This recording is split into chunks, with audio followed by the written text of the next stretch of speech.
Well, you can carry a cross or you can carry a grudge, but you can't carry both. So every time you hold on to bitterness, rehearse that wound, or replay that offense, you're resurrecting what Jesus already put to death, and you're living in bondage. Listen, you have been raised back to life to walk in freedom. So today, let's talk about walking in freedom from bitterness and grudges.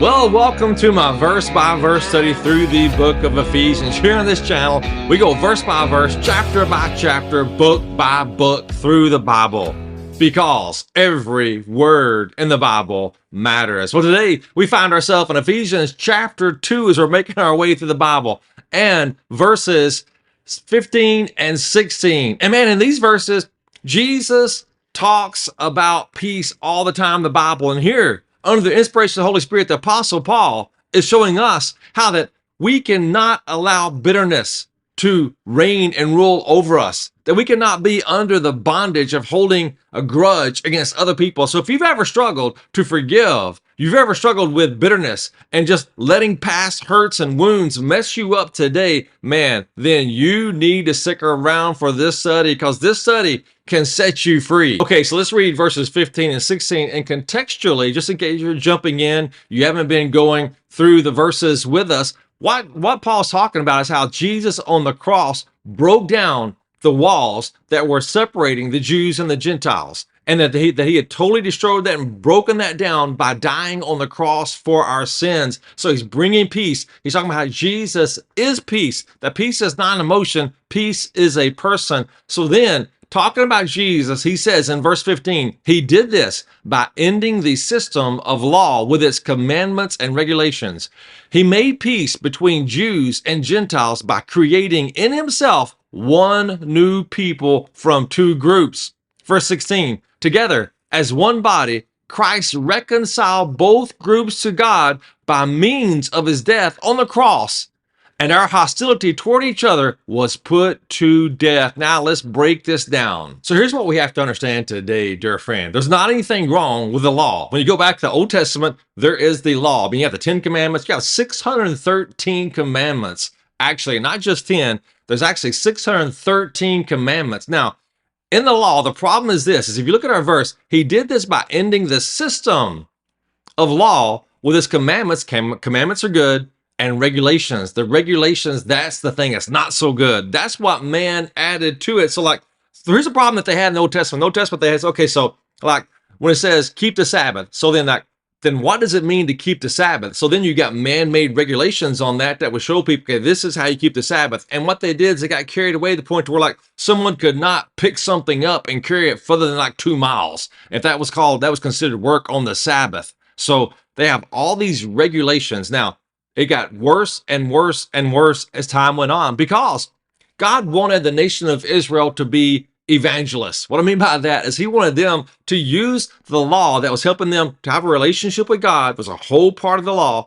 He wanted the Jews to use this to evangelize the world, to bring the world to God, that the world could come and see who God is and how to relate to him. Well, what would happen is that the Jews would intermingle and marry with Gentiles, and instead of evangelizing them, they would be overtaken by their pagan, ritualistic religions, and that were actually demonic, and they would totally lose their whole faith in God, and they would move the other direction. So over time, what happened is another nation would come, overthrow them. They'd go into Babylonian captivity and they would suffer. Then they repent. They'd turn back to God. There's a circle going over and over and over again. So by the time that Jesus came on the scene, the Jews decided, we need to tighten up these regulations. We need to put a dividing wall between us and Gentiles, have nothing to do to Gentiles. Then we won't fall into their pagan practices. So what happened is a bigger wall caused division, and there was no evangelism taking place. Instead, there's judgment, and there is a dividing wall of clean and unclean. All the Gentiles now are unclean. Let's stay away from them. So now the Gentiles have no possible way of coming to know God. So Christ came to totally destroy all of those regulations. And now, because this dividing wall caused hostility, between them, because now you got a judgment going between the Jews and the Gentiles back to the Jews, and it's all over religion. And so now Jesus came to totally destroy all of that. He didn't come to destroy the law. He says that in the Sermon on the Mount. He said, I didn't come to destroy the law. I came to fulfill it. So he lived a perfect life. He totally fulfilled the law. He died to do the things that we couldn't do, to make peace between us and God. Remember, he is peace. And so what he did right here is he totally destroyed the regulations, not the law, but the man-made regulations that were causing division between us and one another, and keeping the Gentiles from coming to faith in Christ or in God. And it's important to understand that whenever the Bible talks about the law in the New Testament, it's talking about three different aspects of the law: the moral law, the ceremonial law, and the judicial law. Now, the moral law, that's God's unchanging standard. So these are laws about right and wrong based on God's holy character. They include the 10 Commandments and other laws that are about justice, honesty, sexual ethics, and how to treat others. Their purpose is to show us that our sin and that we need a Savior. Even though Jesus fulfilled the law, these moral principles still reflect how to love God and others. Now, the Bible says that it's to show us our sin, not how to be saved. So that's the moral law. Now, the second one is a ceremonial law. That's symbolic of the practices that pointed to Christ. These laws are about rituals, sacrifices, feasts, and purity. They taught Israel how to worship and reminded them of their need for forgiveness. These examples would be like the Sabbath, the Passover, circumcision, dietary laws, and sacrifices. Now, these laws were once again all fulfilled in Christ. So Christians are no longer required to keep them. Colossians 2:16 and 17 says, they're a shadow of what was to come, but Christ is the reality. And then the third one is a judicial or the civil law.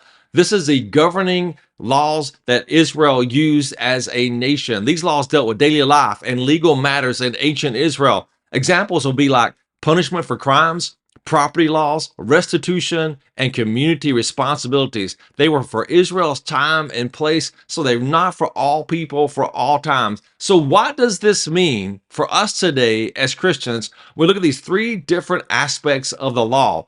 Here's the good news, that we as Christians are not under the law as a system of salvation. Jesus fulfilled the whole law, the moral, the ceremonial, and the judicial aspects of it. Matthew 5:17 says that.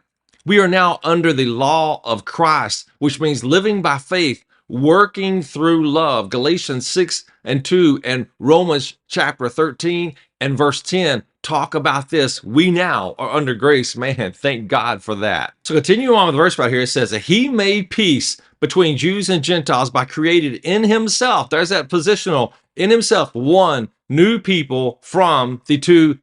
So what the Bible's saying right here is that you could not be in Christ and be Jewish and Gentile in Christ. Two different separate things right there. In Christ, they're all the same. Man, I've heard it said before that the ground at the foot of the cross is level. There's no, higher Christians and lower Christians. You're either saved or unsaved. You're either saved or lost. I mean, you're either in Christ or not in Christ. You're either walking in light or walking in the darkness. You're either living under the kingdom authority, rule of King Jesus, or you're living under the authority of this world. Those are the separating differences right there, in or out, in the new covenant or out of the new covenant. And once you're in the new covenant, you're in grace. There's no different caste systems right here. No higher, no lower level Christians. You're either in Christ or you're not. So then verse 16 says, together as one body, Christ reconciled both groups to God by means of his death on the cross, and our hostility towards each other was put to death. So reconciliation, what does that mean? That means you've got two people that are at enmity of one another being brought together in peace. So they were enemies. They had a grudge between them. There was bitterness between them. And now all of that's been brought to peace. That's what reconciled means. Things that were opposing now coming together. So what the Bible's saying right here is that together as one body in Christ Jesus, we are all the body of Christ in Christ Jesus. Reconcile both groups to God by means of his death on the cross. Man, that is the thing. The cross is what brought all of us together. We all are saved by grace through faith, by that work of Christ on the cross. Not our work. Man, we receive that by grace. And our hostility towards each other was put to death. So let's talk about that. What about hostility towards each other? Let me ask you this. Do you have any hostility towards anybody else right now? Well, if you do, let's talk about that for a moment. So here's what we must understand about hostility, bitterness, and grudges is that you are in a battle. Now, the war's been won. Jesus has already won the spiritual war, but you're in a battle right now. You're in a battle, and here's the bad news. The world, the flesh, and the devil are against you. Now, we understand the devil there, but then the world system, we talked about that. If you don't understand that, go back and listen or watch the previous podcast. But here, the flesh, that's wrapped around you 24/7. Your own flesh is opposed to you living in peace in Christ Jesus and in peace with other people. The fruit of the Holy Spirit, love, joy, peace, patience, kindness, goodness, faithfulness, gentleness, self-control. If I'm not living with the Holy Spirit filling me, flowing through me, then I'm not going to live at peace with God, peace with myself, and at peace with the people. Here's what you have to understand, dear friend. Your flesh wants you to be opposed to the other people in your own household, the other people that you work with, the other people that you go to church with. Your own flesh wants you to be bitter towards them, hold grudges towards them, to cause opposition between you and what is good for your identity in Christ and your kingdom purpose and living that out right here and right now. So look at this verse right here. This is a very important verse. This is Hebrews chapter 12 and verse 15. This says, look after each other so that none of you fails to receive the grace of God. Now, I don't know about you, but I do not want to fail to receive the grace of God.